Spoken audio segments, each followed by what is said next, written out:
Beer O'Clock is the name of this hill. You might be able to see the house down the bottom. And soon after we bought the property, which was about 20 years ago, we had some friends staying. We drove to the top here and christened that name. We just thought it's a lovely view, and it's a beautiful time of day up here, just as the sun's setting, which is around about now. And it's just been an absolute dream to share it with my friends and family. And yeah, so we called it Beer O'Clock.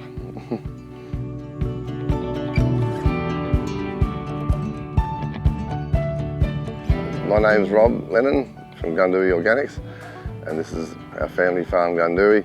So Gundooee is almost 2,000 acres.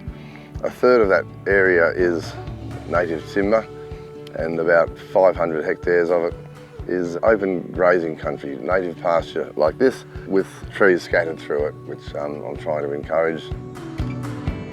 Most people haven't heard of it because we're still the only ones in Australia that do certified organic Wagyu. We're the only ones that sell directly to butcher shops and restaurants and mingle with the customers and learn about their needs and explain to them what we do. Yeah, so very, very niche. Raising Wagyu on pasture is not mainstream for Wagyu. The nutrient density is much higher. Traditionally, when they get about the 2 years of age, they often end up going to a feedlot. So I'm doing something very different. It all starts with the native pasture, because I think we've got about 85 grasses and species here. That variety exists because of the opportunity that I've allowed it to express itself. Like, quite often industrial agriculture finds its way to controlling it and taking it certain paths. You know, we spray the weeds, we kill the worms and the animals, so a lot of it focuses on the negatives often. It doesn't work that way. Industrial agriculture really has a lot to answer for.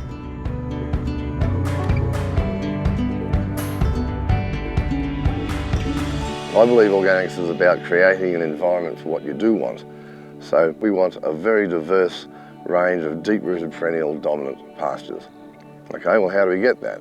Well, less is more. I'm probably one of the laziest farmers you'll ever meet, because all I did was put up fences and water points and grazed strategically to allow the native pastures to come away. So when I say regeneration, I'm talking about it starting in the soil. The soil has been named the soil food web because it's just so intricate and involved, and the grass is probably more of a symptom. This paddock, you can see the photo was taken in 2003, and it was right where we're standing. This is exactly the same place where this photo was taken. In fact, it was taken by the bloke who named it Beer O'Clock. But this is predominantly a Patterson's curse. You can see it's the thorn in the side of most farmers, because they see it as something that doesn't produce anything.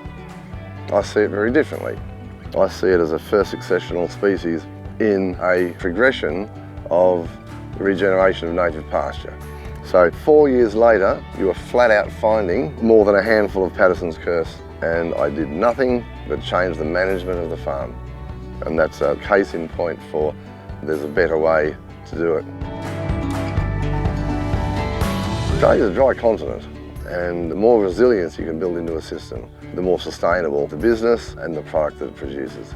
At the end of the day, the take-home messages are diversity in population of microbes, and that diversity in population can then extrapolate to the pastures, to the gut health of the animals, the gut health of the human, but it all starts with the soil.